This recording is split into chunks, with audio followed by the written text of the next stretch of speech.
हाय Jadhav family या YouTube चॅनलवरती पुन्हा एकदा तुमचं स्वागत आहे. चला तर मग आम्हाला आहे ना उद्या देवीच्या दर्शनाला जायचंय. मग झाडाला आहे ना खूप फुलं आली होती. म्हटलं मग चला सर्वांसाठी गजरे पण बनवूया. मग आता माझं सर्व काम आवरले, स्वयंपाक वगैरे जेवण झालंय. मग आता आता संध्याकाळचीच वेळ आहे ना, म्हटलं संध्याकाळीच गजरे बनवून ठेवूया. बघा तुम्ही पण, तुम्हाला कळेलच आम्हाला कोणत्या देवीला जायचंय उद्याकडे व्हिडिओमध्ये. बघा मग आता परिताईन मीच गजरे ओवून घेऊ राहिले पटपट असे. बघा मग भरपूर अशी फुलं खुडून आणली मी. अजून तर काही खुडायचे राहिलेले. उद्या सकाळी जमलं तर खुडेल, नाही तर आता एवढ्याचेच गजरे बनवणार आहे मी. बघा मग आमचे गजरे पण वाहून झाले. थांब. भरपूर गजरे झाले. चला मग दुसऱ्या दिवशी ना श्रीचे पप्पा आहे ना मला चौफुलीवरती सोडायला चालले. तिथेच गाडी येणार आहे. मग आम्ही तिथेच दोघी जणी थांबणार आहे. आता तिकडून अर्चना पण आली, मी पण इकडनं आले, तर आम्ही दोघी जणी चौफुलीवर थांबलोय गाडी व्यवस्थित. बाकीच्या आहे ना गावातून येणार, त्या गाडीतच बसून येणार आहे. तिथून आहे ना आम्ही दोघीच निघालोय. भरपूर जणींना यायचं होतं, पण काही जणी म्हणायच्या रविवारी जाऊ, काही जणी म्हणायचे उद्या जाऊ. असं करता करता आम्ही 7च जणी निघालो. त्या म्हणायच्या रविवारी, पण आम्हाला रविवारी वेळ नाही राहत. रविवारी कारण की मुलांना सुट्टी राहते, लवकर काय आवरत नाही. 12 आणि 1 वाजता आवरायलाच जातं, मग आम्हाला काही जमत नाही निघायला. आम्ही म्हटलो का आजच जाऊ, आपण एवढ्या जमले तेवढ्या आजच जाऊ. मग आता आम्ही गाडीमध्ये चाललोय. आता 7 जणी एवढ्या जणी आम्ही आता. बघा आम्ही गजरे बनवले, तर आम्ही सर्वांनी गजरे लावले. मग सर्वजण गजरे दाखवत आहे. खूपच छान दिसू राहिले, ताजे ताजे गजरे मस्त. त्यांना पण गजरे पाहून खूपच आनंद झाला. भरपूर फुलं आले होते. म्हटलं आता माझ्यासाठी बनवायचंच आहे, मग सर्वांसाठी बनवू गजरे. गप्पा मला जायचं गजरे दाखवत, पण मग नंतर चांदवडला जाऊ, पिंपळगावलाच हॉटेलला जायचं होतं. पण म्हटलं हॉटेलला जाण्यापेक्षा ना देवदर्शन पण होईल. निघालोय मग आता आम्ही चांदवडला. आम्ही गणपतीला आलोय चांदवडला, इच्छापूर्ती गणपतीला. योगा योगा असा का त्या दिवशी नेमकी गणेश जयंती होती. आम्हाला माहीत पण नव्हती आज गणेश जयंती आहे. पण तिथे गेल्यानंतर कळलं का आज गणेश जयंती. भरपूर अशी गर्दी आहे. मग आता आम्ही गाडीतून उतरल्यानंतर मंदिराकडे पण निघालोय. उतरल्या असं समजलं आज काय एवढी गर्दी बा. समजलं का आज गणेश जयंती. म्हटलं काय आपलं नशीब आहे, आज आपल्याला गणपतीचं दर्शनच होणार होतं. मग आपण निघालोय आताच. व्हिडिओ थोडा लेटच होतोय. मग चला आम्ही बघत बघत निघालोय मंदिराकडे. माझं चाललं होतं व्हिडिओ पण शूट करायचं काम.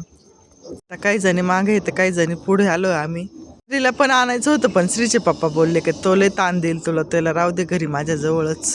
तर श्री त्यांच्या जवळच ठेवलाय. तिच्यांनी मुलं आणले, तर असं मला पण असं वाटू राहिलं माझ्या श्रीला पण मी आणलं असतं तर बरं झालं असतं. तिची पण आमच्या बरोबर दर्शन झालं असतं. नियाड्यावानी केलं का असं वाटतं नसतं आणलं तर बरं झालं असतं, असंही वाटतं दोन्हीकडून. मग आता आम्ही चाललोय मंदिरामध्ये. गणपतीला आपण जी इच्छा मागू ना देवाकडे, ती इच्छा पूर्ण होते.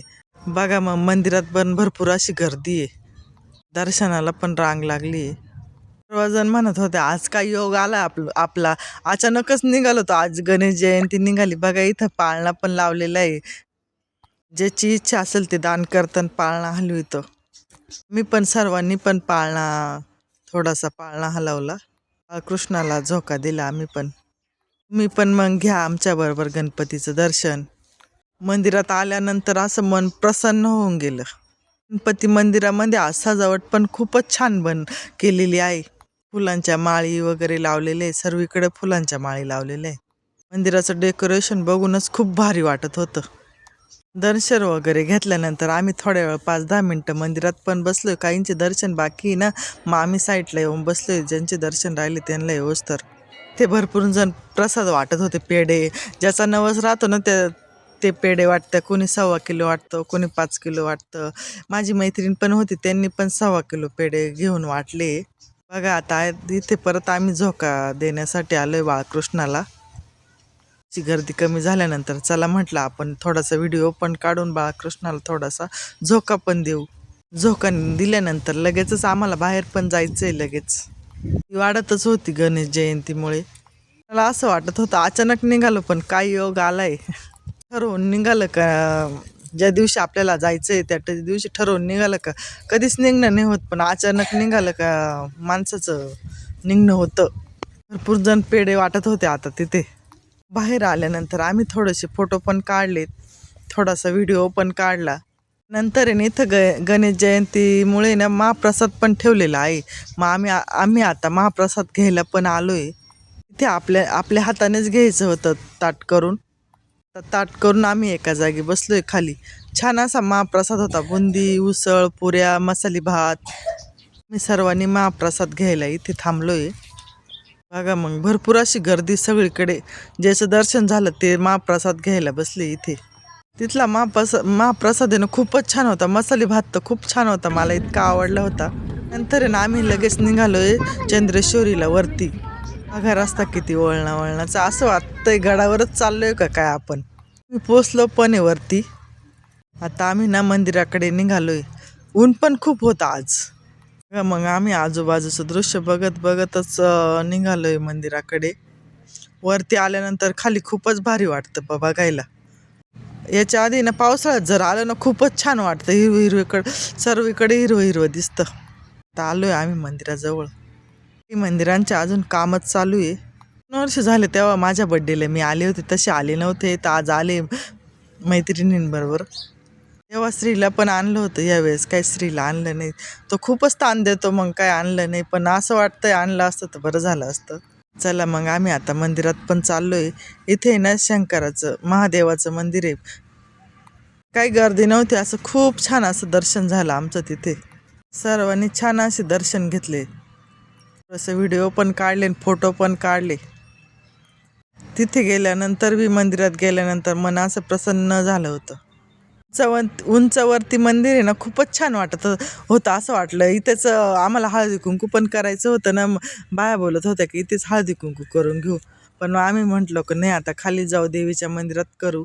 बघा इथे चंद्रेश्वरीच्या मंदिराचं अजून कामच चालू आहे, पण मूर्तीनं स्थापन केली त्यांनी. काम चालू आहे, त्यांनी मूर्ती स्थापन केलेली. बघा हे चंद्रेश्वर बाबा आहे.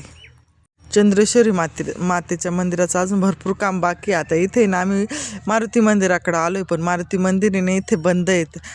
मग आम्ही बाहेरूनच दर्शन घेतले. मारुती खूप मस्त मोठं असं मारुती मंदिर आहे. मंदिराला सभा मंडप पण खूप मोठा बांधलेला आहे. त्यानंतर आम्ही दर्शन झाल्यानंतर थोडेसे फोटोशूट पण केले इथे. खूपच भारी दृश्य दिसत होतं, सगळीकडे डोंगर. फोटो पण वरती ना खूप छान येत होते. इथले दर्शन वगैरे फोटो झाल्यानंतर आम्हाला ना आता खाली मंदिराकडे पण जायचंय देवीच्या, रेणुका देवीच्या दर्शनासाठी. आता आम्ही खाली पण उतरलोय आणि चाललोय मंदिराकडे दर्शनासाठी. आम्हाला ना देवीच्या मंदिरातच हळदी कुंकू करायचे आहे. ना हॉटेलमध्ये ठरलं होतं का हॉटेलला जाऊ, मस्त जेवण वगैरे करू, मस्त तिथेच हळदी कुंकू करू. पण मागून प्लॅन लावला, म्हटलं हॉटेलला जाणं होईल आणि देवीचे दर्शन होईल. आपण ना चांदवडलाच जाऊ. नवरात्रामध्ये ना मग काय देवीला येणं नाही होत, कारण की तेव्हा आहे ना बाग छाटलेलं राहते, मग पावडरी मारायची राहते. तेव्हा ना नेमकी पाऊस चालू राहतो नवरात्रामध्ये. मग बागेत ट्रॅक्टर काही चालत नाही, मग तेव्हा हातानेच पावडरी मारायची राहते. तेव्हा काही जमत नाही. मग आता असं आधीमध्येच येतो आम्ही कधी दर्शनाला. बघा मंदिरामध्ये गेल्यानंतर काही एवढी गर्दी पण नाही आता. रेणुका मातेच्या मंदिरामध्ये नंदी पण आणि शंकराची पण पिंड इथे. चंद्रेश्वरीला पण महादेवाचं दर्शन झालं आणि रेणुका मातेच्या मंदिरात आल्यावरही महादेवाचं दर्शन झालं. त्याने सर्व दैवांचे आता दर्शन झाले. देवीचं दर्शन तर खूपच छान झालं. बघा देवीचा शृंगार किती छान सजवलेला. तुम्ही पण घ्या आमच्यासोबत देवीचं दर्शन. आम्ही दर्शन करून आलो आणि तिथेच आतमध्ये ना आम्हाला थोड्या वेळ बसायचं आणि हळदी कुंकू पण करायचंय. हळदी कुंकूसाठी वाण काय आणले नाही, एक जणींच वाण आणलेले, गाडीच थांबवली नाही कुठे, मग वाण पण नाही घेता आले आम्हाला. इथे आम्हाला एकमेकीला हळदी कुंकू लावून तिळगुळ देऊनच हळदी कुंकू करायचे. ती ताईनीच वाण आणलेले आहे घरून. त्यांनी छान अशा गाईच्या कुऱ्या आणलेल्या वाण म्हणून. बघा मग आम्ही आता सर्व एकमेकीला ना ते देऊन किती छान कुरे वाण देऊन घेऊ गाईच्या आकाराच्या. हळदी कुंकू झाल्यानंतर आम्ही सर्व ग्रुपने दर्शन घेतले देवीचे. एकत्र आल्यानंतर खूपच भारी वाटतं. जे आल्या नाही त्या आम्ही फोटो टाकल्यावर त्या पण म्हणतील आपण गेलो तरी असतो यांच्याबरोबर. जे एन्जॉय केलं यांनी म्हणशील. देवीच्या दारात हळदी कुंकू केलं म्हणजे खूपच भारी. आता आम्ही निघालोय पेणे. पुढे जाऊन आहे ना संस्कृती हॉटेलमध्ये आम्ही थांबलोय आता इथे नाश्ता वगैरे करण्यासाठी. आतमध्ये गेल्यानंतर आहे ना आम्हाला असं वाटलं गायचे का काय, पण तिथे ना वासरू होतं. त्या वासराला खूप असं छान सजवलेलं होतं त्या हॉटेलवाल्यांनी, आणि ते असं शांत असं उभं होतं एकमेकाकडे बघत. आता आम्ही आतमध्ये गेल्यानंतर विचारत होतो कोणाला काय खायचं, कोणाला काय खायचं, म्हणजे ऑर्डर द्यायला. सगळ्यांना काय काय आवडतं, ज्याला जे आवडत असेल तर ते मागवा असे सांगत होते. तिनं आम्ही सँडविच मागवलेली सर्वांनी. त्यानंतर आहे ना त्यानंतर आम्ही एक सोयाबीन चिलीची प्लेट मागवलेली आहे, मंचुरियन मागवलेली. ते खाणं होईपर्यंत मग नूडल्स पण मागवलेले. नूडल्सची पण ऑर्डर दिली, त्याला करायला थोडा वेळ लागतो ना. त्यावर सँडविच, सोयाबीन चिली, मंचुरियन खाऊन घेऊया आपण. त्यानंतर आहे ना आरतीताईच्या दाजीने ना हराभरा कोफ्त्याच्या ऑर्डर दिली होती. आम्ही कधी खाल्लेला पण नव्हता आणि बघितलेला पण नव्हता, पण त्यांनी ऑर्डर केल्यानंतर बघायला भेटलं. आता इथे नूडल्स पण आलेले बनून, मग आता त्या वेटरने सर्वांना वाटून दिले. नंतर आहे ना आम्ही वाणाला काहीच घेतलं नव्हतं, मग वडाळीमध्ये थांबलोय. मग असा गाडीत विचार केला होता का सर्वांनी साड्या घेऊ म्हणजे आठवण राहील. वेळ पण झाला होता, मग घाईमध्येच आम्ही दुकानामध्ये गेलो साड्या घ्यायला, राकेशच्या दुकानात वडाळीमध्ये. बहिणीचं आता इथं चॉईस चालू आहे साड्यांची. चॉईस करते तर माझं चाललं होतं व्हिडिओ काढायचं काम. एकसारख्याच आम्ही साड्या घेतल्या आहेत 7 जणींनी, एकमेकीला दिले असं. गाडी पण भाड्याची होती. मग 6 वाजता त्यांनी बोलवलं होतं, त्यांना पण परत भाडं होतं ना. मग पटकन असं टाईम झाला होता तर पटपट अशा घेतल्या बघा आम्ही गाडीत एकमेकीला. आता साड्या दाखवून घेऊ राहिले, म्हटलं व्हिडिओ पण काढू थोडासा. खूपच आनंद आज. दिवसच इतका भारी होता तर कुठे गेला कळाला सुद्धा नाही आम्हाला. जिथे बसले ना तिथेच उतरलो. तिथे गेल्यावर आम्ही साड्यांबरोबर फोटो पण काढला. खाली उतरल्यानंतर सर्वांनी हातात साड्या घेतल्या. आता श्रीचे पप्पा मला पण आले घ्यायला, तर त्यांचं चाललंय म्हणजे बायांचं काय चाललंय नेमके. आम्ही साड्यांबरोबर फोटो नव्हते काढले, मग तिथे गेल्यानंतर फोटो काढले आम्ही. आठवण राहील बा असं. तर असा होता आजचा व्हिडिओ आवडल्यास लाईक करा, शेअर करा आणि लवकरात लवकर चॅनलला सबस्क्राईब करा. Bye bye.